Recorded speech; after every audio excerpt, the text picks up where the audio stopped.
Assalamualaikum warahmatullahi wabarakatuh. Alhamdulillahillazi hadana lihada wa ma kunna linahtadiya laula an hadanallah. Ashhadu an la ilaha illallah wahdahu la syarikalah wa ashhadu anna Muhammadan abduhu wa rasuluh la nabiyya ba'da. Allahumma salli ala Muhammad wa ala alihi wa sahbihi ajma'in, amma ba'du. Jamaah salat subuh Masjid Raudatul Jannah yang dirahmati Allah, kita panjatkan puji syukur kehadirat Allah Subhanahu wa ta'ala yang senantiasa mencurahkan rahmah, hidayah dan inayahnya kepada kita. Salawat serta salam senantiasa terlimpahkan pada junjungan kita Nabi Muhammad SAW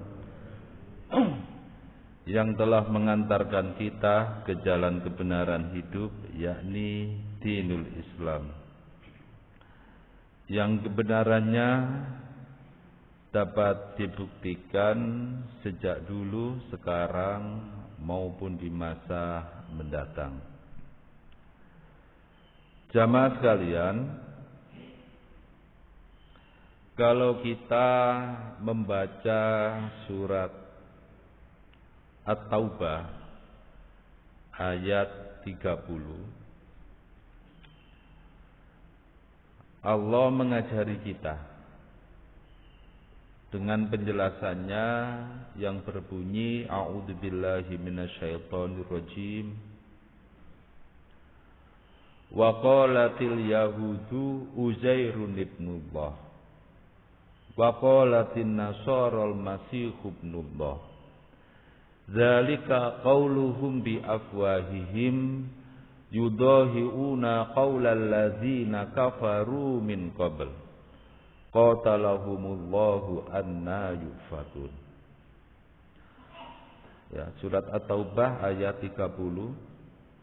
Kalau orang Yahudi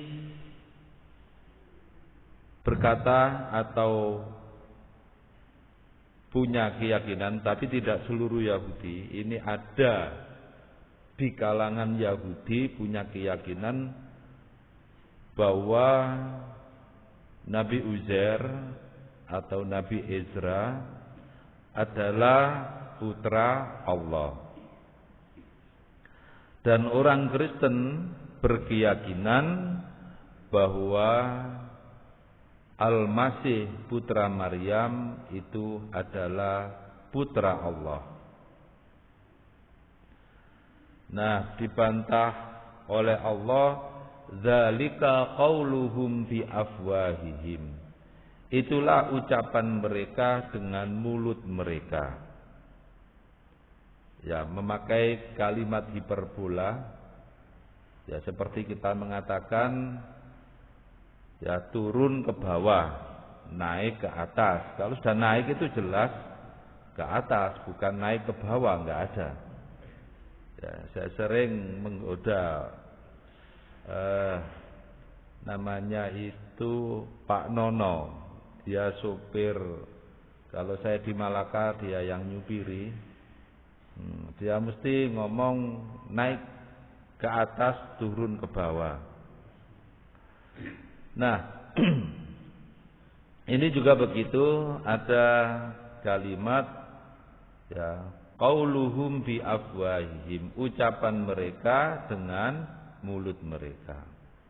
Ya, istilahnya asbun. Ya, asal bunyi istilah Surabaya yaitu cangkem yang jeplak kan gitu. Enggak ada dasarnya. Yudahi'una qaulal ladzina kafaru. Mereka ini meniru, mengadopsi keyakinan-keyakinan kafir purba. Nah, memang kita bisa melihat sampai sekarang sejarah kepercayaan kuno mesti ada konsep dewa punya istri dan punya anak. terutama di Yunani. Ya. Dulu itu Zeus itu adalah anak dewa, kemudian menangkat jadi dewa, punya istri, akhirnya memiliki anak dewa. Terus begitu. Kalau di sana ada istilah Kristus, di India ada istilah Krishna. Krishna anak dewa Wisnu. Ya. Jadi konsep anak dewa diadopsi oleh Kristen menjadi anak Tuhan. Sama. Nah, di antaranya adalah konsep penebusan dosa. Tidak usah jauh-jauh, di tanah Jawa, dulu sebelum dilarang oleh Belanda, yang dikorbankan di kawah Gunung Tengger itu bukan kerbau atau sapi, tapi gadis cantik atau jejaka yang tampan. Itu yang dikorbankan. Supaya apa? Supaya Sang Hyang Widiwasa tidak murka yang mengakibatkan munculnya bencana. Tidak jauh-jauh di Sidoarjo juga begitu ada. Tiap tahun ada nyadran. Bapak-bapak tahu nyadran ya? Apa nyadran itu? Melarung apa? Nah, ketepatan saya ini asli lahir di Sawoan. Tahu Sawoan ya? Ya, Buduran ke timur. Kelahiran mantan Bupati Sidoarjo Bapak Haji Saiful Ilah. Ya, itu satu gang dengan saya lurus. Di Sawoan itu ada dusun namanya Kepentingan. Ya, di Muara.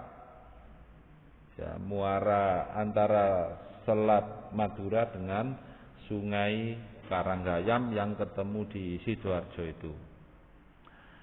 Nah, tiap tahun ada nyadran, membawa makanan, terus kambing yang sudah itu dilarung ke laut supaya apa? Nah, supaya para nelayan yang mencari kupang tidak mendapatkan musibah dan senantiasa kupangnya terus banyak. Di pantai selatan juga sama, ada larung laut. Supaya apa? Supaya Nyi Roro Kidul tidak marah menimbulkan bencana. Jadi konsep-konsep kurban seperti itu sudah lama. Jadi menurut Allah ya itu cara-cara mereka meniru kepercayaan kafir purba. Nah ini. Ya sama, mohon maaf. Ini nanti bisa kita buktikan bahwa Nabi Isa itu bukan mati menebus dosa, enggak ada itu. Makanya kita perlu ingat, yang mempercayai Yesus atau Nabi Isa sebagai anak Tuhan dan penebus dosa itu adalah orang-orang non-Yahudi, bukan orang Yahudi. Enggak ada orang Yahudi yang percaya Yesus sebagai penebus dosa, Yesus sebagai anak Tuhan, itu enggak ada. Bahkan orang Yahudi itu hingga sekarang, mohon maaf, mengatakan bahwa Nabi Isa itu adalah anak haram, nabi palsu, Al-Masih yang palsu. Kitab-kitab Injil yang disucikan oleh orang-orang Kristen menurut Yahudi adalah kitab yang sesat dan menyesatkan. Lah terus siapa sebenarnya penyembah Nabi Isa itu? Adalah orang-orang non-Yahudi yang sebelumnya sudah mempercayai konsep anak Tuhan, penebus dosa dan lain-lain. Oleh karena itu tidak usah heran, kita perlu bisa membedakan antara pengikut Nabi Isa dengan penyembah Nabi Isa. Kalau kita mengenal pengikut Nabi Isa itu adalah kelompok Hawari, begitu ya? Hawari atau Hawariyun. Para pengikut Nabi Isa. Kalau pengikut Nabi Isa yang beriman kepada Nabi Isa itu yang mengikuti kehidupannya seperti Nabi Isa. Mereka sholat. Di antara rukun sholat mereka sujud. Nabi Isa sujud. Pengikutnya kalau beribadah kepada Allah juga sujud. Nabi Isa bahkan menurut Lukas pasal 21, pasal 2 ayat 21, Yesus pada hari ke-8 disunat. Pengikut Nabi Isa yang notabene adalah orang-orang Yahudi sunat. Hingga sekarang semua orang-orang Yahudi sunat. Karena para penyembah Nabi Isa itu tidak tahu peri kehidupan Nabi Isa atau Yesus. Kalau Yesus atau Nabi Isa itu yang disembah mereka itu sunat, nah, karena mereka tidak terbiasa sunat, akhirnya dibuatlah ayat ya, oleh Paulus, pendiri agama Kristen, larangan sunat. Di Galatia pasal 5 ayat 2, Paulus mengatakan, "Aku Paulus mengatakan kepadamu, jikalau kamu menyunatkan dirimu, maka Kristus sama sekali tidak berguna bagimu." Nabi Isa sebagai penyempurna ajaran Nabi Musa mengharamkan makan babi. Oleh karena itu dalam Injil Kristen yang sekarang disucikan oleh mereka, tidak satupun ayat yang menceritakan Nabi Isa atau Yesus makan babi. Begitu pula murid-murid Nabi Isa, terutama yang 12, sebagai lambang 12 suku Bani Israel, juga tidak pernah makan babi. Sedangkan penyembah Nabi Isa yang mempercayai Nabi Isa sebagai Tuhan, karena sudah terbiasa makan babi, maka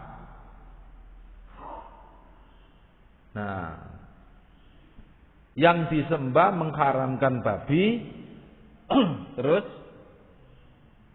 penyembahnya suka babi. Akhirnya dibuatlah ayat yang menyatakan seakan-akan bahwa ini berasal dari mulut Nabi Isa.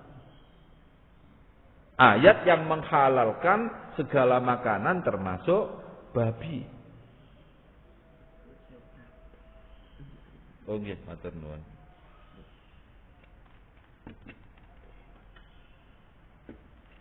Nah, ayatnya itu tertulis pada Injil karangan Markus pasal 7 ayat 19. Ya. Dan itu kesimpulan akhir disebutkan, dengan demikian ia telah menghalalkan segala makanan. Akhirnya mereka apa saja dimakan, tikus, ular, dan lain-lain. Tidak hanya babi. Jamaah sekalian, jadi ingat bahwa kepercayaan dan tata cara ibadah orang-orang Kristen itu adalah kepercayaan agama kafir purba. Saya pernah berdialog dengan pendeta ketika dia protes. Saya menyatakan bahwa pendeta itu bukanlah pengikut Nabi Isa, tapi penyembah Nabi Isa. Protes. Pak Masud kok berani mengatakan seperti itu? Apa dasarnya? Ya saya katakan di antaranya kalau pengikut Nabi Isa itu jelas sunat. Karena mereka juga orang-orang Yahudi. Nah sekarang namanya pendeta Heni, laki-laki, ya di gereja H2O, entah nama gerejanya kok H2O, Surabaya, ya. Pendeta Heni, terus saya langsung tuding, ayo Pak Pendeta, sunat apa enggak? Ya enggak berani jawab, malu dia. Nah, oleh karena itulah kita perlu mengetahui bahwa seperti ya mitos Nabi Isa mati demi menebus dosa dan mati disalib itu adalah bohong. Ya, mati disalib itu bohong. Apa buktinya? Mari kita buktikan bersama-sama. Mohon maaf, pelan-pelan saja ya. Soalnya banyak yang sudah tua. Kalau cepat-cepat nggak paham nanti. Bisa salah paham, bahaya nanti. Nah, saya singkat saja. Ya. Nabi Isa, Paulus, pendiri agama Kristen mengatakan, tanpa ada kematian dan kebangkitan Yesus atau Nabi Isa, maka keselamatan tidak akan diperoleh oleh manusia. Itu keyakinan mereka. Lah ayatnya ini 1 Korintus ayat 15 pasal 16 15 ini ya. 15 ayatnya 14. Tetapi andai kata Kristus tidak dibangkitkan, maka sia-sialah pemberitaan kami dan sia-sialah juga kepercayaan kamu. Jadi pondasi agama Kristen dengan istilah penebusan dosa. Pondasinya apa? Kematian dan kebangkitan Yesus. Kalau tidak ada kematian dan kebangkitan Yesus, sia-sia agama Kristen itu. Lah sekarang kita buktikan benar enggak? Yesus itu mati disalib, kemudian dikubur selama 3 hari 3 malam, kemudian bangkit hidup lagi, yang kemudian beberapa hari, anggap aja 40 hari kemudian dia naik ke langit. Yang sekarang orang-orang Kristen memperingati dengan kenaikan Isa Al-Masih, yang kemudian di kalender sudah diganti, bukan Isa Al-Masih lagi, tapi kenaikan Yesus Kristus. Nah, mereka juga mengusulkan supaya ditambahi kenaikan Tuhan Yesus Kristus. Itu cara-cara licik mereka itu. Dulu kita sudah diajari oleh Rasulullah. Ya, la tattabi'unna sinina alladzina min qablikum shibran bi shibrin wa dira'an bi dira'in walau dakhalu fi hujri dhabin la ittaba'tumuhum. Sungguh kamu nanti akan mengikuti perilaku, tata cara, budaya keyakinan, kepercayaan orang-orang sebelum kamu. Lah, cara kita mengikuti mereka adalah shibron bi shibrin, sejengkal demi sejengkal. Kalau kita sejengkal demi sejengkal sudah mau, apa selanjutnya?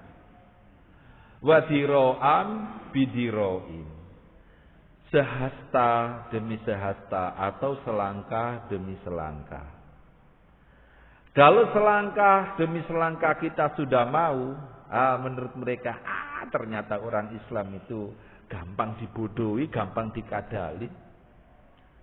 Ya, dulu tak seret sedikit demi sedikit mau. Sekarang selangkah demi selangkah mau. Terus, walau dakhulu fi hujri dhabin.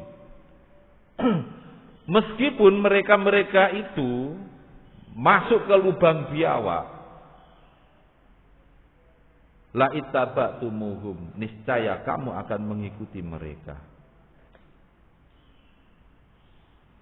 Kemudian para sahabat bertanya, al-Yahuda wan Nasara ya Rasulullah. Apakah kami mengikuti orang Yahudi dan Nasrani ya Rasulullah nanti? Rasulullah mengatakan, faman, pada siapa lagi? Dan terbukti betul loh ya. Oleh karena itu ingat, dalam teori komunikasi, satu kebohongan disampaikan berulang kali, dan itu tanpa ada kritik dan bantahan, maka kebohongan itu akan dianggap sebagai suatu kebenaran. Ini, ya, hati-hati. Mereka mengatakan, ya, Yesus mati di salib menebus dosa-dosa kita. Ya. Yesus telah naik ke surga dengan kemuliaan dan kekuasaannya. Semua kuasa di surga dan di langit telah diserahkan kepadanya dari Tuhan Bapa. Nanti ada ayatnya semua di sini. Percaya kita tanpa ada kritik. Yang pada akhirnya kasusnya apa? Sama seperti tahun baru Masehi. Tahun baru Masehi itu adalah peringatan hari kelahiran Yesus yang digagas oleh Paus Gregorius kedua tahun 1586.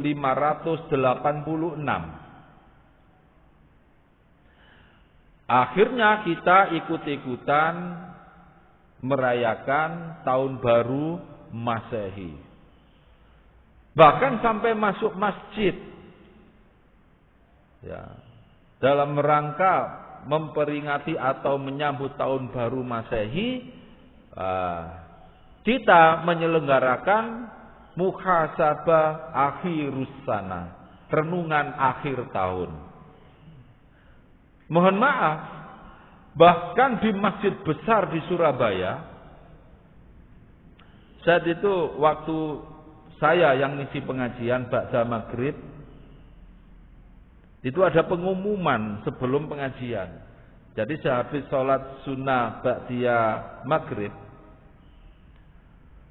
nah ada pengumuman, jamaah sekalian, insya Allah besok hari Sabtu tanggal 31 Desember kita menyelenggarakan sholat tahajud berjamaah dalam rangka menyambut tahun baru Masehi.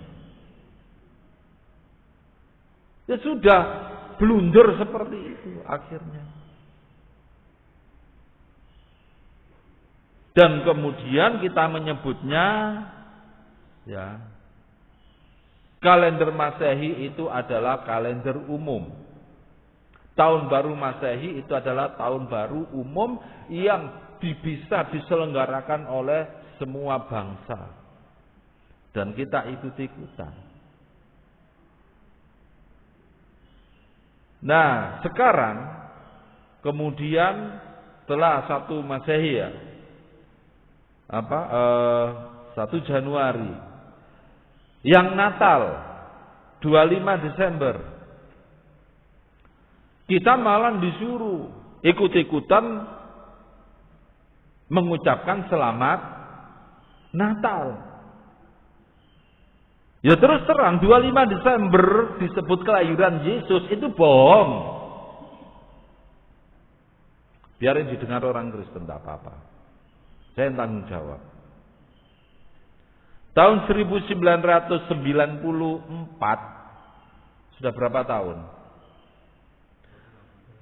Saya sudah menulis buku yang berjudul Misteri Natal.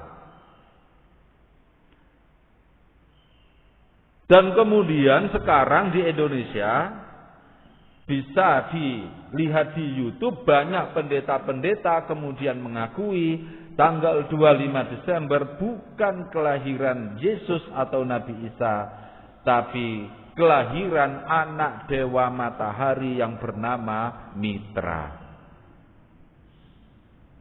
Ini diakui oleh mereka. Memang mereka nggak tahu itu kapan Yesus atau Nabi Isa lahir. Sampai sekarang mulai yang awam sampai paus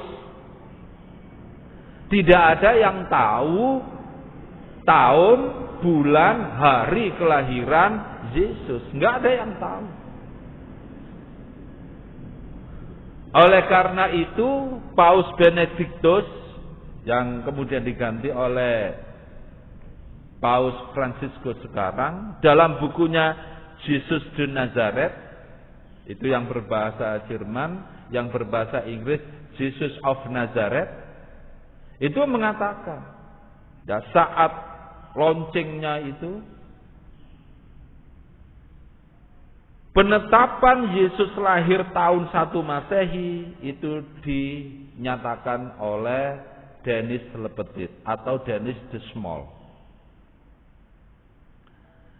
Yang sebenarnya Yesus lahir beberapa tahun sebelum 1 Masehi. Lah tahun kapan? Paus Benediktus dan paus yang lain juga tidak ada yang tahu. Tahun berapa Yesus lahir? Jangankan hari, tanggal dan bulan, tahun saja nggak tahu kok. Ini. Lah terus gitu tuh kita itu disuruh apa? Mengucapkan selamat Natal, selamat Natal. Apanya? Itu bukan kelahiran Yesus.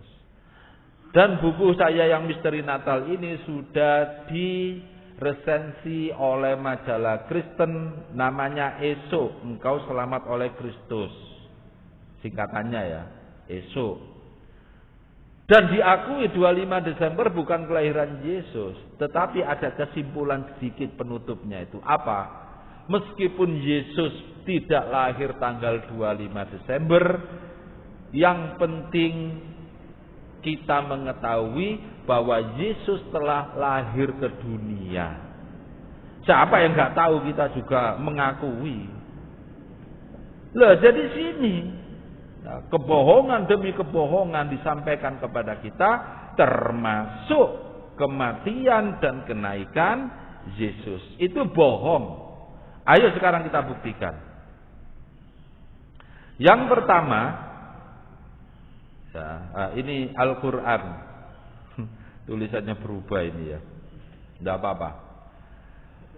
Wa qaulihim inna qatalnal masiha Isa ibnu Maryam Rasulullah wa ma qataluhu wa ma salabuhu walakin subbiha lahum. Wa innal ladzina ikhtalafu fihi la fi syakkim minhu ma lahum bihi min ilmin illati ba'adhanni wa ma qataluhu yakina. Mereka mengatakan, berkeyakinan ya. Oh maaf, ini yang qaul bukan dalam arti berkeyakinan, mengatakan memang. Qaul itu pendapat, keyakinan, ucapan. Ya. Dan mereka mengatakan, inna qatalnal masiha. Sesungguhnya kami telah membunuh Al-Masih Isa bin Maryam, Isa putra Maryam, Rasulullah, utusan Allah. Wa ma qataluhu wa ma sholabuhu. Padahal mereka tidak membunuhnya, juga tidak menyalibnya. Innal ladzina ikhtalafu fihi. Sesungguhnya orang-orang yang berselisih tentang pembunuhan, penyaliban Isa atau Yesus, la fi syakkim minhu, sungguh-sungguh mereka itu dalam keraguan. Ya, tidak memakai kata roib. Kalau roib itu kualitas keraguannya agak ringan, tapi di sini syak. Ya, dulu bahasa Indonesia ada kosakata syak wasangka, tapi sekarang dihilangkan, Mbak ya. Dulu ilmu khayat, sekarang diganti biologi. Algoritma diganti logaritma. Padahal itu algoritma itu berasal dari kata al-Khawarizmi. Ulama muslim, bapak matematika modern dan bapak astronomi modern. Namanya al-Khawarizmi. Nah, karena di dalam bahasa Inggris atau tulisan Latin tidak ada kho, maka diganti G, algoritm. Terus di Indonesia lam takrifnya dibuang, ya seharusnya algoritma. Nah, karena lam takrifnya dibuang, alnya itu menjadi logaritma. Seakan-akan itu bukan berasal dari seorang muslim.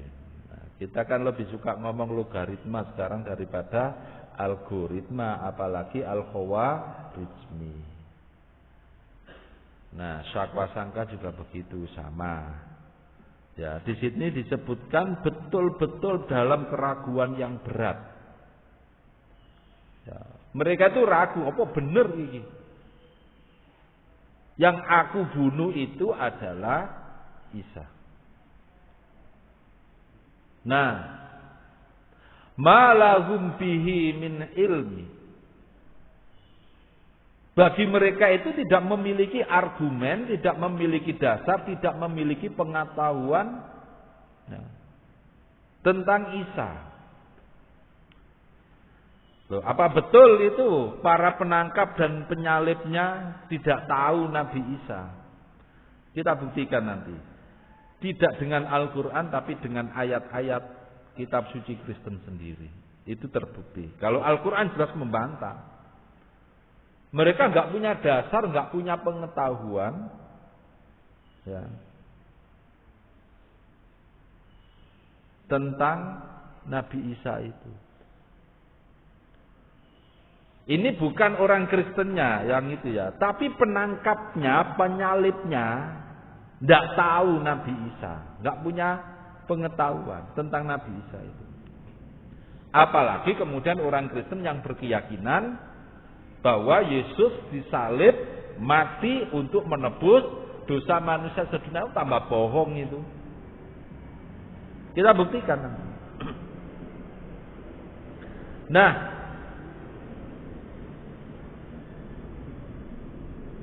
illat tiba'atun. Mereka itu hanya mengikuti dugaan. Ya, mengikuti dugaan, nggak yakin kalau yang ditangkap, yang disalib itu Nabi Isa. Itu para penyalib dan pembunuhnya dan penangkapnya loh ya. Nggak yakin kalau yang ditangkap itu Nabi Isa.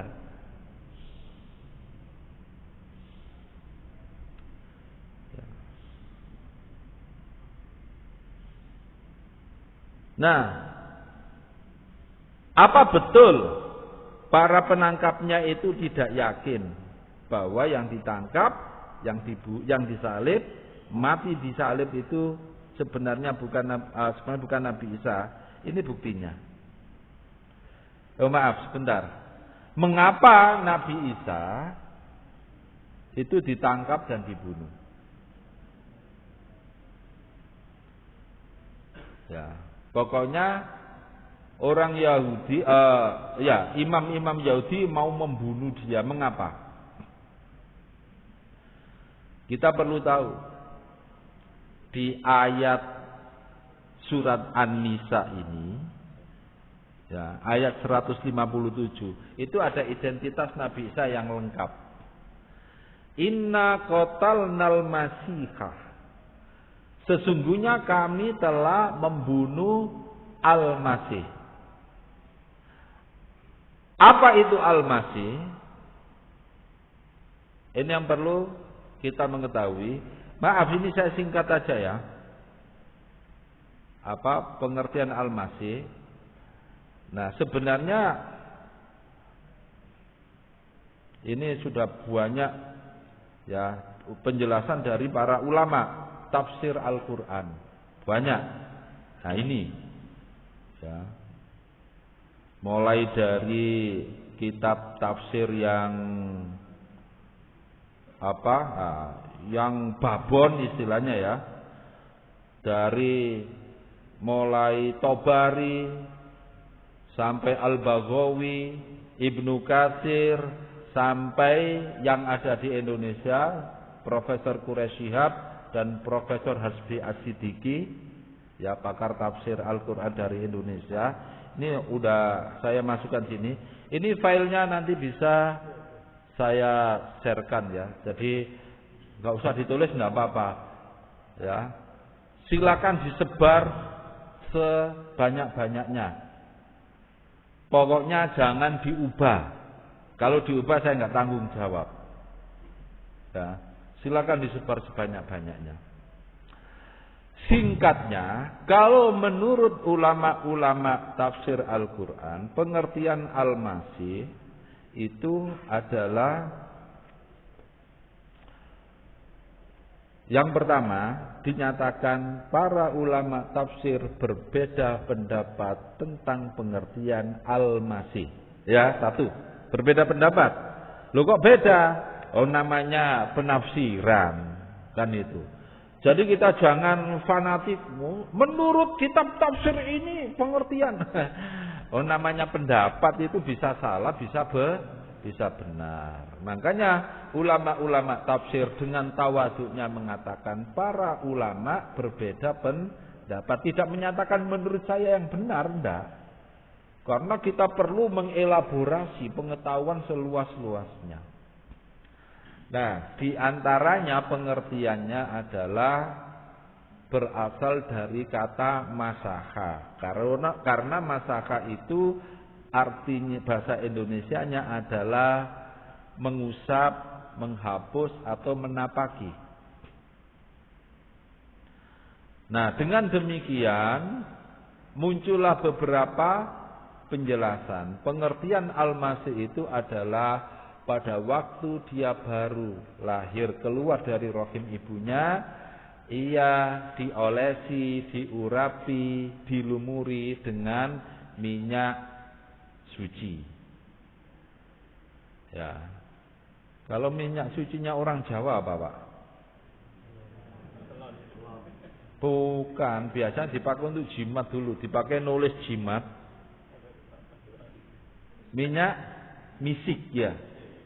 Itu sebenarnya nggak mahal itu harganya, karena yang beli kadang dukun-dukun itu beli itu kalau dikasih harga murah nggak yakin, akhirnya dimahalkan, diampel itu harganya 100 jadi 1,5 juta. Ini gara-gara dukun-dukun itu. Ya. Ada pula yang mengatakan mengapa Nabi Isa disebut Al-Masih? Karena beliau untuk menyembuhkan orang-orang sakit parah cukup dengan mengusap anggota bagian yang sakit. Ada pula yang berpendapat pengertian Al-Masih itu karena Nabi Isa senantiasa menapaki bumi, menggeserkan kakinya, menggesekkan kakinya, berkelana untuk berdakwah.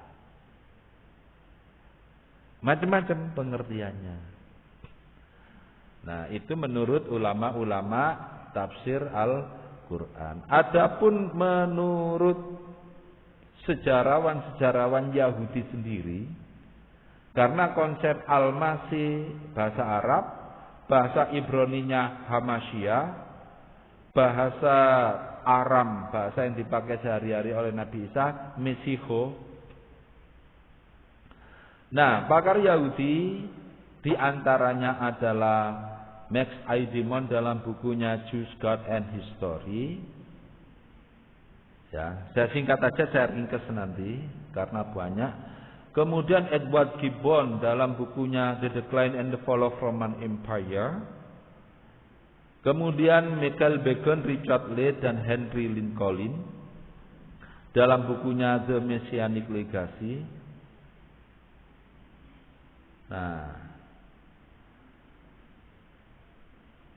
juga pada bukunya ini ya, Messianic, bukunya Michael Bacon, Richard Leigh, dan Henry Lincoln, juga dalam bukunya yang berjudul Holy Blood and Holy Grail, yang kemudian menjadi referensi bagi Dan Brown menulis novel yang menggemparkan dunia Kristen.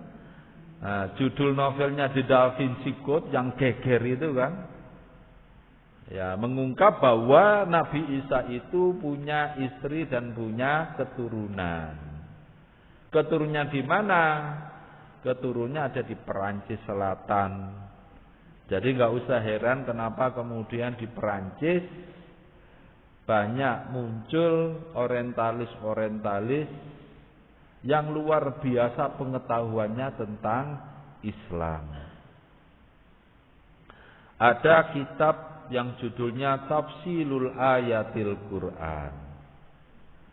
Saya pernah ngetes, mohon maaf, saat hari Ramadan beberapa tahun yang lalu di asrama Yaumil, ya, Yayasan Umat Islam di Bontang, di lingkungan LNJ, PT Badak LNJ, perusahaan pengelolaan.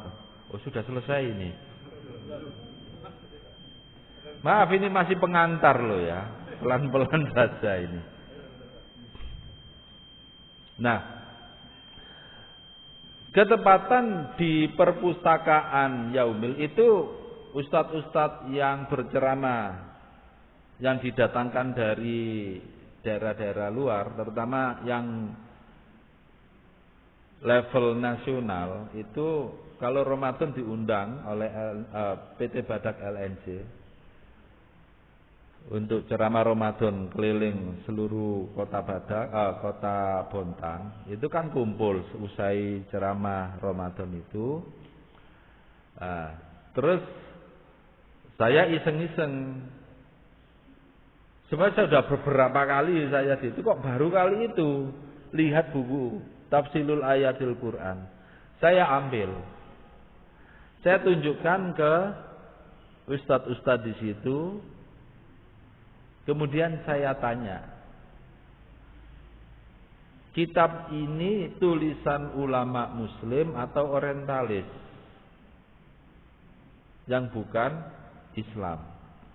Jawaban mereka serentak, ya jelas namanya kitab tafsir, ya ulama Muslim yang menulis ini. Nah, itu ada, waktu itu ada tokoh tarekat yang punya mursidnya tarekat Malang yang punya murid puluhan ribu orang. Ya, waktu itu diantaranya saya tunjukkan itu dan saya tanya, rata-rata semuanya jawab itu.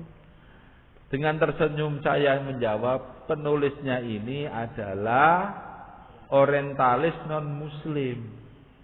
Dan dia berhasil mengklasifikasi ayat-ayat Al-Quran. Yang membahas tentang akidah, surat ini, ayat ini. Surat ini, ayat ini. Yang membahas tentang Nabi Ibrahim, di surat ini, ayat ini. Lengkap sudah. Yang kemudian sekarang kita sering mendapatkan pengajian yang istilahnya tafsir maudhu'i, tafsir tematik. Itu idenya dari situ. Ada kitab indeks hadis Kutubus Sittah Mu'jamur Mufarrad li Alfatil Hadis An-Nabawi. Ya, indeks Kutubus Sittah. 6 kitab hadis, Sahih Bukhari, Muslim, Abu Dawud, Tirmidzi, Nasa'i, Ibnu Majah, ditambah Muwatta Imam Malik. Apakah penulisnya ini seorang muslim, ulama hadis muslim? Bukan. Penulisnya ini adalah seorang orientalis, muridnya Profesor Dr. Christian Snugurgrunyo. Pernah kenal ya? Itu pakar hadis, bukan seorang muslim. Namanya Wensing, dan Wensing ini sempat menjadi anggota Majma'ul Lughah, lembaga bahasa Arab Mesir. Bayangkan, Majma'ul Lughah Mesir ini pernah menerbitkan kitab yang menjadi referensi mahasiswa dan ulama di bidang tafsir Al-Quran. Ya, Mu'jam Al-Fat, 2 jilid tebal-tebal. Ya. Nah, ini nanti bisa dilacak sejarahnya. Mengapa banyak orientalis yang paham Islam di Perancis Selatan itu? Wensing asalnya orang Belanda, tapi kemudian dia di Perancis. Banyak. Ya. Nah, ini pengertian Al-Masih atau Mesia atau Hamasia menurut pandangan sejarawan dan arkeolog yang kesimpulannya ini ya diantaranya juga ya Jeffrey Bird. Ini yang Jeffrey ini yang penulis buku The Secret Legacy of Jesus ini bukan orang Kristen yang pada umumnya dan tidak menyembah Yesus, tapi dia mengaku pengikut Yesus seperti Thomas Jefferson. Ternyata Thomas Jefferson dalam buku ini siapa Thomas Jefferson itu? Pendiri Amerika Serikat, Presiden Amerika Serikat. Dia menyatakan Yesus itu bukan Tuhan tapi pengikut kami. Yang kami ikuti. Dia bukan Tuhan. Hanya saja tidak populer buku ini. Saya dapat buku ini ya unik ceritanya. Ya, saya dapat buku-buku yang unik-unik memang enggak itu. Pas belinya enggak di Indonesia memang. Biasanya kalau beli di Indonesia ya hilang itu. Waktu diimpor itu amblas itu. Nah, pengertiannya adalah menurut pakar-pakar dan sejarawan dan arkeolog secara umum. 1. Al-Masih atau Hamasia atau Mesias itu adalah 1. raja. 2. bapak bangsa. 3. tokoh agama atau pemuka agama. 4. panglima perang. 5. pembebas bangsanya dari cengkeraman dan perbudakan bangsa asing. Di masa itu orang-orang Yahudi atau yang biasa kita sebut Bani Israel, kami tidak bisa menyebutnya bangsa Israel, beda ya, beda jauh, karena mereka lulu lantak beda. Pada zaman Nabi Daud dan Nabi Sulaiman bisa disebut dengan bangsa Israel atau kerajaan Israel. Itu ada caranya sendiri ya. Lebih enaknya kita sebut Bani Israel. Bani Israel waktu itu dikuasai oleh Romawi. dicengkeram oleh Romawi. Nah, jauh sebelumnya Bani Israel mendambakan datangnya Al-Masih. Ya. Loh, Al-Masih itu berapa? Banyak. Termasuk Sirus atau Kores. Bapak-bapak ini sering tertipu ya. Coba dicek ATM-nya ada kode Sirus apa enggak? Apa itu maksudnya? Seharusnya ulama tafsir paham ini. Sirus atau Kores itu adalah raja Persia yang berjasa kepada Bani Israel, membebaskan Bani Israel dari tawanan Raja Babilonia. Jadi 50 tahun sebelumnya, tahun 586 sebelum Masehi, ya, kerajaan Israel Utara yang bernama kerajaan Yehuda atau Yudea dihancurkan oleh Raja Nebukadnezar dari Babilonia. Kota Yerusalem dan Baitul Maqdis.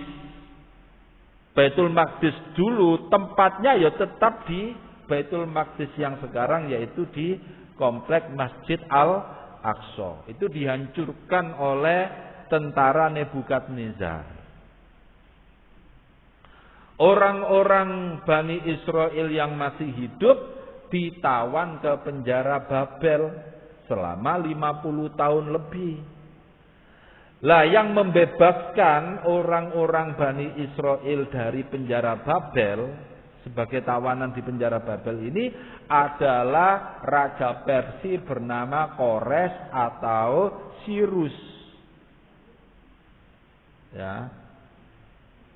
Akhirnya mereka bisa kembali ke Yerusalem, membangun lagi Masjid Al-Aqsa, tapi sudah bukan lagi dengan istilah Baitul Maqdis, tapi istilahnya The Temple of Solomon atau Kuil Sulaiman. Karena sudah berubah menjadi agama Yahudi, percampuran ajaran Nabi Musa dengan ajaran penyembah dewa Marduk. Ini perlu dipahami. Ya. Nah, karena Raja Persia bernama Kores atau Sirus ini berjasa kepada Bani Israel, mengembalikan dan menyelamatkan mereka dari Nebukadnezar, maka Sirus atau Kores dinyatakan oleh Bani Israel sebagai Al-Masih, meskipun Kores atau Sirus itu adalah orang kafir. Oleh karena itu tidak usah heran kenapa Syiah itu tumbuh subur di wilayah Persia. Dan siapa pendiri Syiah? Yaitu Abdullah bin Saba, munafik Yahudi. Ya, generasi dari Abdullah bin Ubay. Nah, makanya nggak usah heran ada Syiah, Sabaiyah dan lain-lain itu. Sekarang pun di Iran ada puluhan sinagog tempat ibadahnya Yahudi. Jadi kalau kita melacak tentang sejarah Syiah, jangan perang dalil seperti sekarang ini. Lacak dulu tahun 586 sebelum Masehi. Lah kalau hanya perang dalil ya enggak itu. Ya. Jadi pengertian Al-Masih paham ya? Di antaranya pembebas bangsa Israel dari cengkeraman bangsa asing. Karena Nabi Isa di samping sebagai Rasulullah adalah seorang Al-Masih, Maka dia diincar oleh Romawi untuk dihabisi. Sementara ini kan kita bertanya-tanya, lah yo Bani Israel itu ya kenapa kok membunuh Nabi Isa?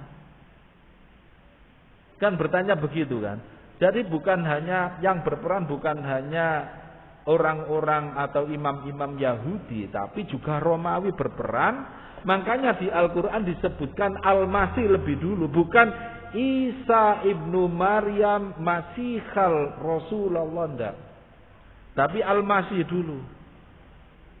Nah, ini ulama-ulama tafsir memang perlu memberikan penyampaian seperti ini. Apa pengertian Al-Masih itu? Ya. Jadi mengapa Romawi ingin membunuh, menangkap, membinasakan, menghilangkan Nabi Isa? Karena Nabi Isa sebagai Al-Masih pembebas bangsanya dari cengkeraman bangsa asing. Terus di situ juga ada ya Al-Masihha Isa bin Maryam.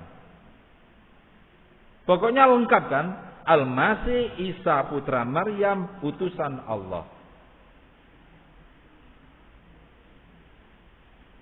Setiap menyebut Nabi Isa sering digandeng dengan Ibnu Maryam. Penegasan ini yang pertama, di masa Nabi Isa banyak orang yang bernama Isa. Contohnya di tanah Jawa orang yang bernama Muhammad satu kampung bisa jadi 100 orang namanya Muhammad. Jadi perlu ada identitas kelanjutan. Oleh karena itu, kalau kita haji atau umroh, mesti ditanya. Minimal namanya 3 kan begitu. Sebab kalau hanya Muhammad saja, seperti saya nama Masud di Indonesia kan jarang bernama Masud. Itu harus ditambah nama orang tua, nama kakeknya. Harus 3 kan minimal. Nah, jadi begitu. Karena dulu banyak orang di wilayah itu nama pokoknya nama Isa itu populer di masa itu. Ya. Sama seperti zamannya di film ada Bella Safira kan gitu kan. Oh, anak-anaknya yang baru lahir banyak dinamai Bella gitu kan. Kita itu suka gitu memang. Nah, jadi perlu ada penegasan sekaligus menegaskan bahwa Nabi Isa itu bukan anak Tuhan. Tidak ada Isa ibnullah, tidak ada Al-Masih ibnullah. Itu enggak ada. Sebagaimana tadi disebutkan pada surat At-Taubah ayat 30 tadi yang saya sebutkan. Kemudian Rasulullah, utusan Allah. Mengapa imam-imam Yahudi berusaha menghabisi Nabi Isa di samping tentara Romawi? Nah, ini loh tugasnya Nabi Isa. Oh, enggak saya masukkan. Sebagai utusan Allah, Nabi Isa bertugas sebagai sang pemurni ajaran Taurat Nabi Musa. Pada surat As-Saff ayat 6, Allah berfirman, ya surat As-Saff ayat 6, wa idh qala Isa ibn Maryam ya bani Israil inni rasulullahi ilaikum musaddiqan lima baina yadayya minat Taurah wa mubasyiran bi rasuli ya'ti min ba'di ismuhu Ahmad falamma ja'ahum bil bayyinati qalu hadza sihrun mubin. Dan ingatlah ketika Isa putra Maryam berkata, hai Bani Israel, sesungguhnya aku ini adalah utusan Allah yang membenarkan, yang meluruskan, yang memurnikan ajaran-ajaran Taurat. Satu, memurnikan, menjernihkan, meluruskan, membenarkan ajaran-ajaran Taurat. Dua, wa mubasysyiran bi rasuli ya'ti min ba'di ismuhu Ahmad, dan memberitakan kabar gembira tentang datangnya seorang nabi sesudahku bernama Ahmad atau Muhammad. Ini karena Nabi Isa itu dakwanya bergerak memurnikan ajaran Islam, ajaran-ajaran Nabi Musa. Dulu juga Islam ya, sama. Tapi karena ini ya dalam pengertian kita memahami agama Kristen, kita juga perlu tahu mereka nggak ngaku istilah Islam, tapi saya sebutkan Taurat, ajaran Nabi Musa. Ajaran Nabi Musa ya agama Islam sama, sebagaimana diakui oleh Yahudi. Ya. Memurnikan ajaran Nabi Musa yang sudah dicampur aduk dengan ajaran-ajaran penyembah berhala. Oleh karena itu mengapa 10 suku Bani Israel itu dibiarkan hancur oleh Allah? Gara-gara mereka melakukan sinkretisasi agama, mencampur aduk ajaran agama. Akhirnya 10 suku Bani Israel dihancurkan oleh Raja Sargon kedua dari Asyur tahun 723 sebelum Masehi. Ya. Sehingga orang Yahudi hingga sekarang menyebutnya the 10 lost tribe of Israel. 10 suku Bani Israel yang hilang. Hilang mereka. Yang kita hafalkan hanya nama celana jin mereka, yaitu Levi's, artinya milik Lewi. Lewi itu salah satu suku Bani Israel. Dari jalur Lewi inilah, suku Lewi, lahir Nabi Musa dan Nabi Harun. Ini ya, kita kadang nggak paham kan urusan itu. Nah, karena Nabi Isa bergerak dalam gerakan pemurnian agama, imam-imam Yahudi yang sudah mendarah daging dengan sinkretisasi agama marah-marah. Apalagi Nabi Isa memberitakan Nabi akhir yang lahir bukan dari kalangan Bani Israel, tambah marah. Sehingga mau membinasakan Nabi Isa. 2 kutub ambisi membunuh Nabi Isa, yaitu Romawi dan Yahudi. Maka mereka melakukan konspirasi untuk menghabisi Nabi Isa. Hanya saja para penangkapnya itu tidak tahu tempat persembunyian Nabi Isa dan juga tidak tahu wajahnya Nabi Isa. Ini yang repot. Sehingga mereka membutuhkan gaib yang menurut Kristen namanya Judas Iskariot. Mohon maaf saya minum sebentar. Baru ini mulai.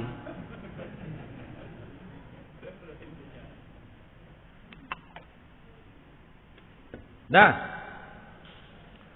ada gaibnya siapa? Salah satu 12 utusan muridnya Nabi Isa. Tapi sebelumnya, mana tadi gambar tadi? Ini ya, kelihatan ya? Ya. Menurut Barbara Tiring dalam bukunya Jesus the Man, Barbara Tiring ini seorang asalnya Katolik. Orang Katolik, dia pakar naskah kitab suci Yahudi, yang istilah perjanjian lama dan juga perjanjian baru, dan dia ditugasi untuk meneliti naskah naskah kitab suci yang ditemukan di pegunungan Laut Mati. Ya. Sehingga disebut naskah Dead Sea Scroll. Ya. Gulungan Laut Mati, karena naskahnya itu berupa gulungan, lembaran yang digulung. Nah,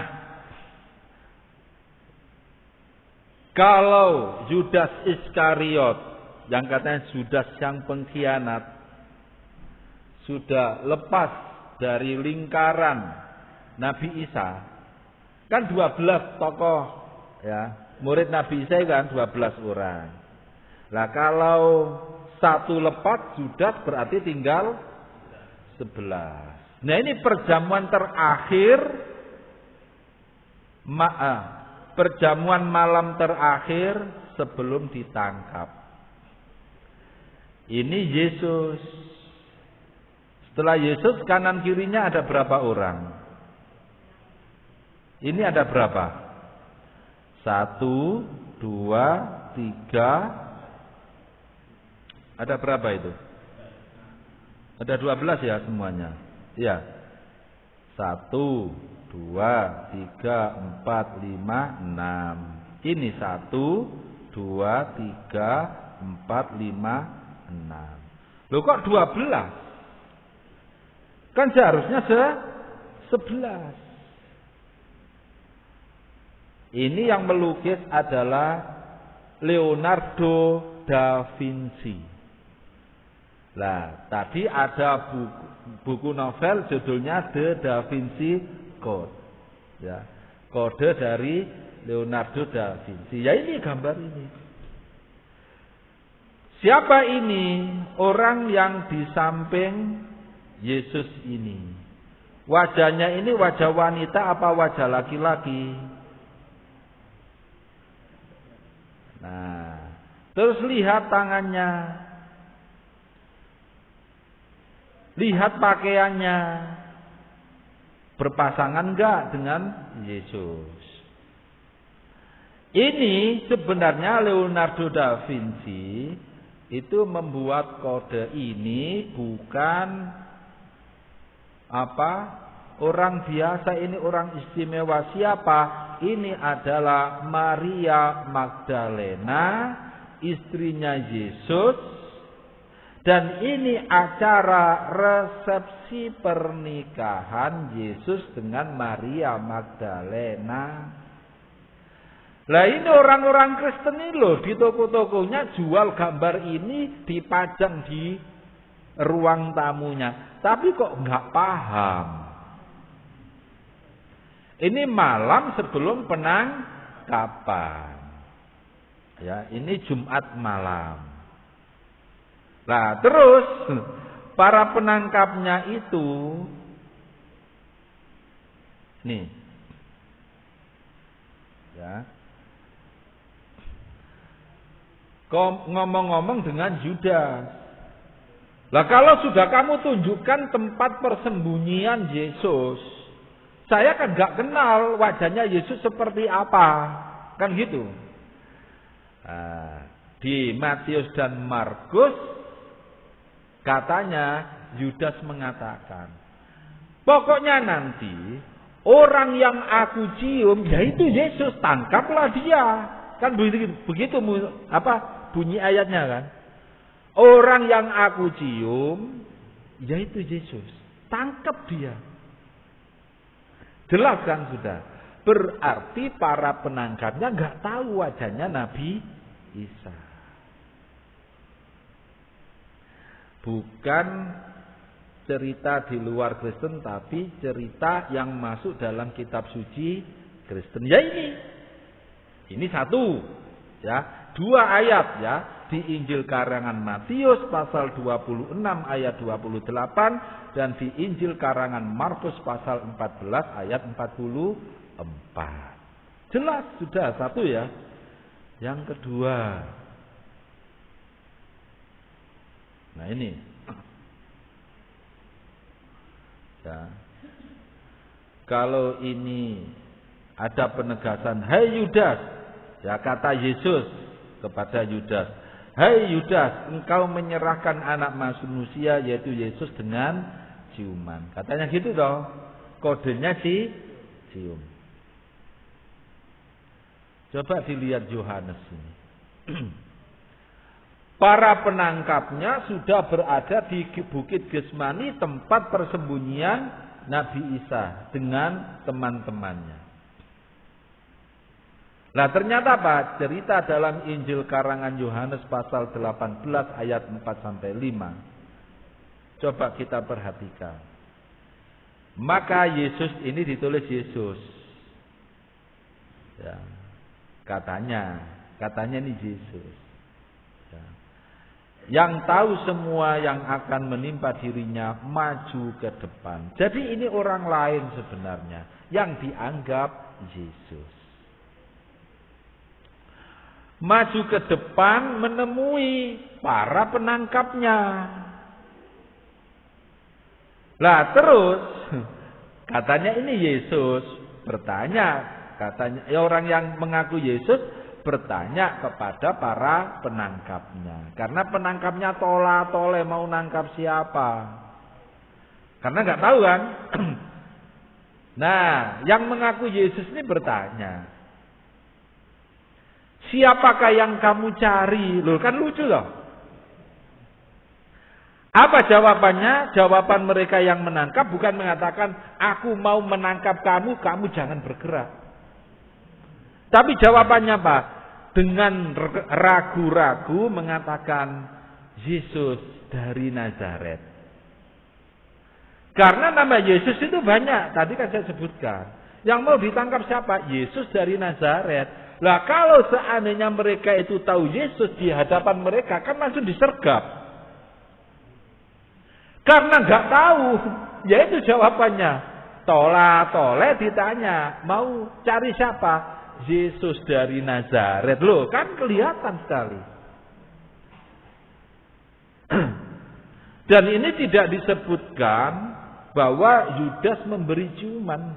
Malah Yudas yang mengkhianati, ya, yang mengkhianati dia berdiri juga di situ bersama-sama mereka, tidak memberi kode ciuman. Tapi di Matius, Markus memberi kode ciuman, tapi di sini tidak. Dan itu pun para penangkapnya tola-tole. Paham ya? Makanya Al-Quran menyatakan, "Wa ma qataluhu wa ma solabuhu walakin subbihalahum." Kejadiannya itu diserupakan. Memang tampaknya yang ditangkap Yesus, padahal bukan. Jadi logikanya, meskipun tidak ada mukjizat, wajah orang lain diserupakan Yesus, salah tangkap memang terjadi. Tidak usah heran. Coba kita perhatikan ya, peristiwa G30 SPKI. Jenderal Abdul Haris Nasution waktu disergap menyelamatkan diri dengan melompat tembok belakang, tapi kakinya tertembak kan gitu. Terus Kapten Tendean mencoba menghalangi mereka, terus ditanya, "Mana Nasution?" Apa jawabannya? "Saya Nasution." Ditangkap Kapten Tendean. Loh, apa waktu itu belum ada fotonya Jenderal Abdul Haris Nasution? Kan sudah ada. Bahkan sebelum ya periodenya Jenderal Abdul Haris Nasution lahir, sudah ada foto. Sudah ada fotonya ya Jenderal Angkatan Darat. Ternyata bisa terjadi anak buah Angkatan Darat sendiri, yaitu Cakrabirawa, salah tangkap. Masa orang Cakrabirawa nggak tahu wajahnya Jenderal Abdul Haris Nasution? Tahu. Ini satu. Dan kejadian yang persis adalah yang dialami Jenderal Sudirman. Ada mata-mata pengkhianat, ya, orang pribumi sendiri membantu penangkapan Jenderal Sudirman di tengah hutan yang gerilya itu. Dan kemudian ya, Tentara Kemerdekaan Indonesia bersama Jenderal Sudirman tahu bahwa mereka sudah dikepung oleh Belanda. Apa yang dilakukan oleh mereka? Jenderal Sudirman mengatakan, ayo semuanya pakai sarung semua. Nah, pakai sarung, sholat dan berzikir. Jenderal Sudirman kan kurus, kerontang kan karena sakit radang paru-paru. Berzikir. Terus tentara Belanda bersama mata-mata udah di tempat itu, di TKP. Terus mata-mata mengatakan, itu Jenderal Sudirman. Tentara Belanda nggak percaya, masa jenderal kurus begitu? Apalagi ini sarungan semua. Akhirnya apa? Tentara-tentara Belanda nggak percaya itu Jenderal Sudirman. Akhirnya mata-mata pengkhianat ini ditembak oleh tentara Belanda. Jenderal Sudirman selamat beserta tentaranya. Jadi kasusnya sama. Bukti-bukti ayat di dalam kitab suci mereka ya ini. Nah, jadi itu jelas. Apalagi kemudian ini peristiwa penyalibannya. Jam berapa Nabi Isa disalib? Mohon maaf saya tambah sedikit ya ini waktunya. Menurut Markus ini ya, pasal 15 ayat 22 sampai 25. Yesus disalib pada jam 9 pagi. Ya. Yesus disalib pada jam 9 pagi. Tapi kalau menurut Yohanes itu adalah disalib setelah pukul 12 siang. Ya, ini menurut Yohanes. Nah, dari sinilah kita tahu bahwa kisah penyaliban dan kematian Yesus itu adalah bohong. Lang di dalam kitab suci mereka sendiri nggak karu-karuan ceritanya. Nih, selanjutnya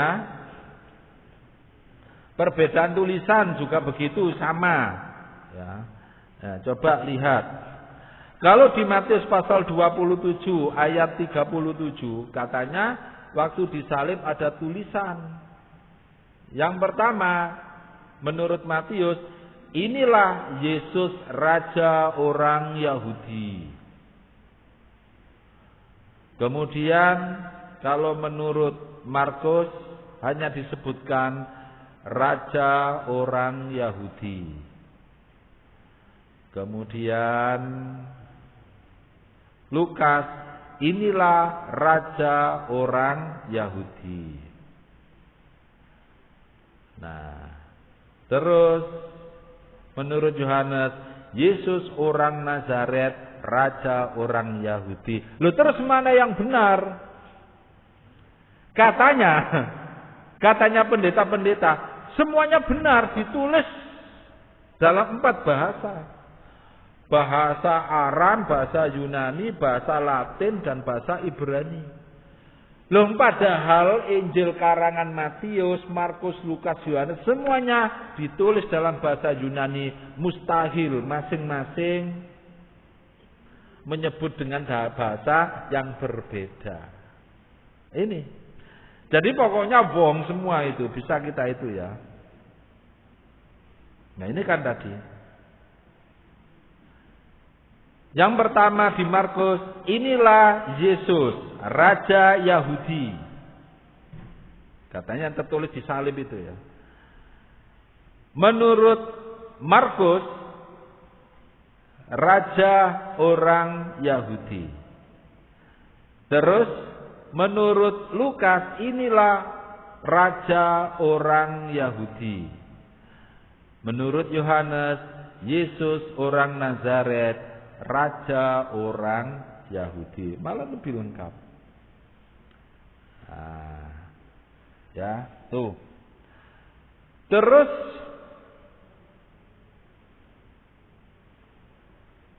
aduh, masih banyak. Saya singkat yang kenaikan ya.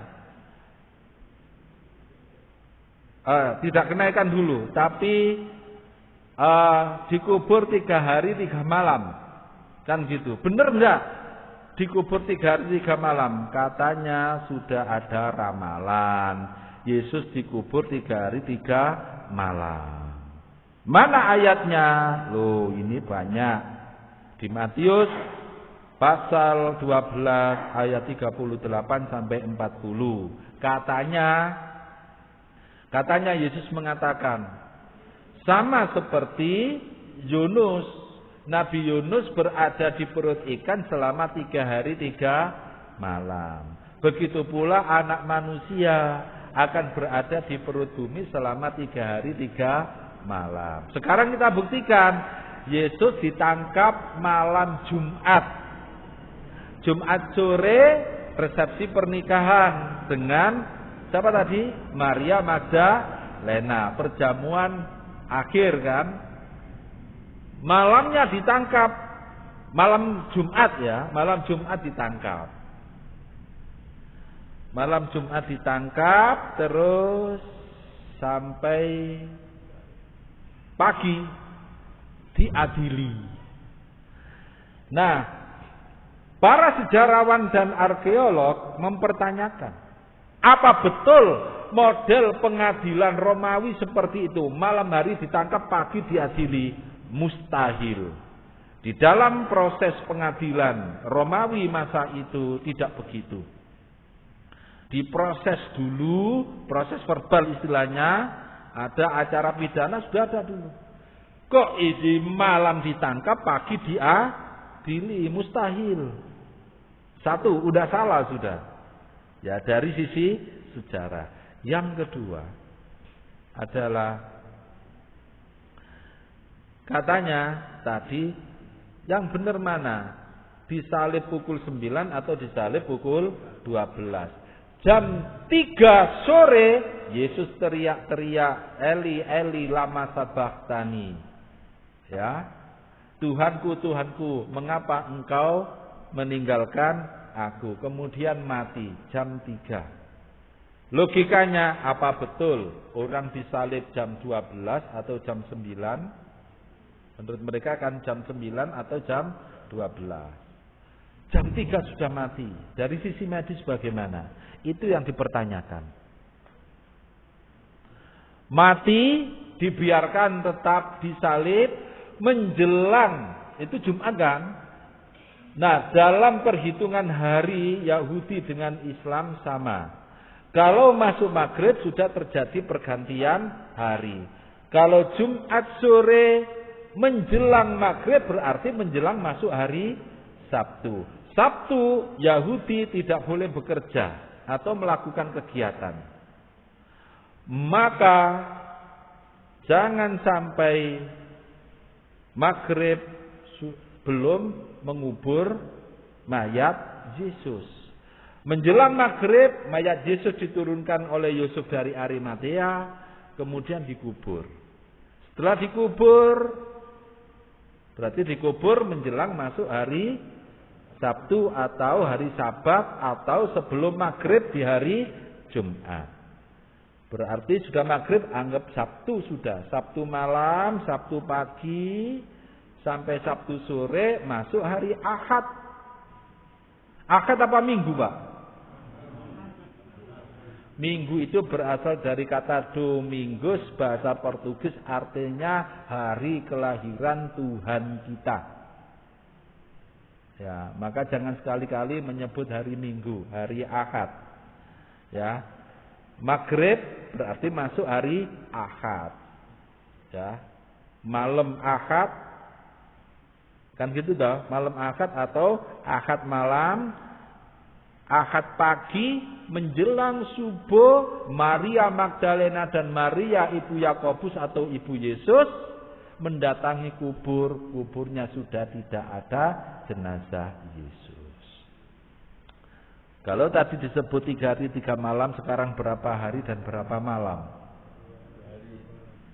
2 hari 2 malam. Waktu saya memberi pengajian di Wisma KBRI di Bern, Swiss. Jelek-jelek gini saya pernah mimpi di Swiss ya, di Eropa, tidak hanya Swiss. Nah,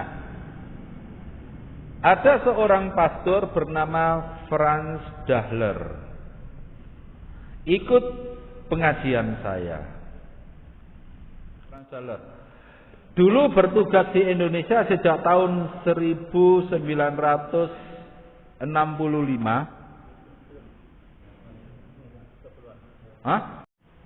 Jadi Pastor Franz Dahler ini bertugas di Semarang tahun 1965 hingga 2004. Setelah itu pulang ke Swiss.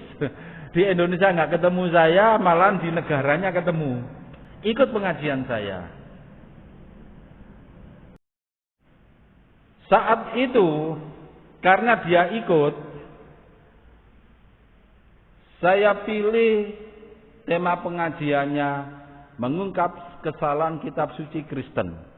Semuanya pada tegang, termasuk pasturnya sendiri tegang.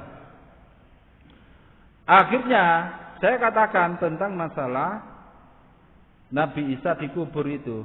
Pastor ini mengatakan, waktu saya tanya, berapa hari berapa malam? Dia menjawab, 2 hari 2 malam, bukan 3 hari 3 malam. Saya katakan, loh pastor, kan menurut ini kan 3 hari 3 malam, bukan 2 hari 2 malam. Dia mengatakan pokoknya 2 hari 2 malam, bukan 3 hari 3 malam. Lah bagaimana dengan Matius mengatakan 3 hari 3 malam? Pokoknya 2 hari 2 malam. Dia ngengkel itu tetap. Akhirnya saya ambilkan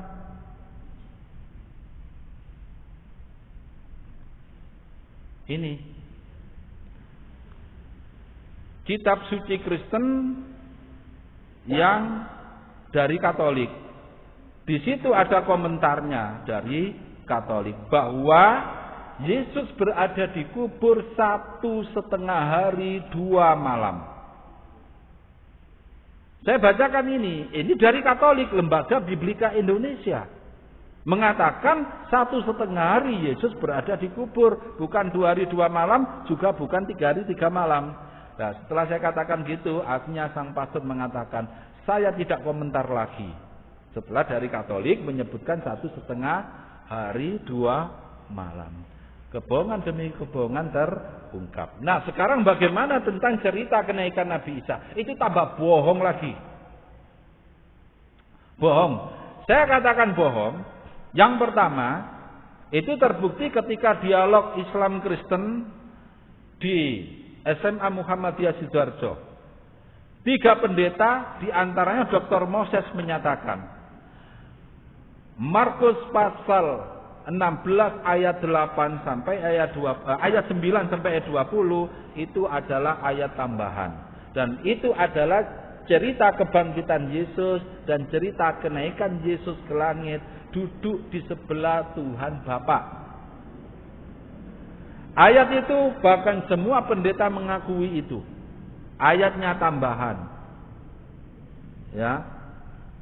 Nah, ayatnya ini nggak bisa dibuktikan kebenarannya, karena di situ di antara ayat tambahan itu katanya Yesus berkata, ya, yang ayat 15, pasal 16 ayat 15 sampai 16 berbunyi, oleh karena itu pergilah, beritakanlah Injil kepada segala makhluk. Siapa yang percaya dan dibaptis akan diselamatkan, dan siapa yang tidak percaya akan dihukum. Tanda-tanda ini akan menyertai orang yang percaya. Itu yang ayat 17. Apa tandanya orang kalau sudah percaya Yesus sebagai Tuhan? 1, bisa mengusir setan. 2, bisa berbicara dengan bahasa-bahasa yang baru. 3, memegang ular, meskipun memegang ular, bahkan minum racun maut tidak akan celaka. 4, apabila tangannya diletakkan pada bagian tubuh yang sakit, maka bagian tubuh itu akan sembuh. Nah, saat dialog Islam Kristen di Surabaya, pendetanya bernama Pendeta Budi Asali dan Ezra Soru. Di YouTube-nya itu ada. Saya tanya, dua pendeta kan sudah beriman pada Yesus. Berarti menurut Markus pasal 16 ayat 17 sampai 18, tidak hanya megang ular saja, minum racun maut tidak akan mati. Kalau memang Anda beriman pada Yesus, sekarang siap enggak? Saya kasih baygon dan diminum. Itu rekamannya ada di YouTube, ada itu. Sampai digoblok-goblok oleh pendeta Risuli Lubis. Dengan wajah merah, dia ngomongnya ngelantur ke sana kemari, jawabnya kemudian ditegaskan oleh moderatornya, ya, Pendeta Markus Margianto yang mengaku keturunan Nabi dengan nama Ali Makrus At-Tamimi itu sudah meninggal dengan menjulurkan lidah itu. Rekamannya kan ada itu. Di YouTube ada. Nah, ditegaskan, tolong dijawab secara ringkas. Apa jawabannya? Mohon maaf, ayat itu ayat tambahan. Dan saya tidak berani minum racun. Akhirnya kan saya salami karena direkam. Saya katakan, Anda jujur. Nah, di ayat terakhir berikutnya dari ayat tambahan ini, setelah berkata demikian, Yesus terangkat ke surga dan duduk di sebelah kanan Bapa. Disaksikan oleh 11 muridnya. Katanya.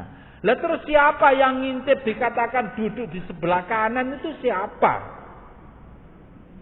Ayatnya ini ayat tambahan.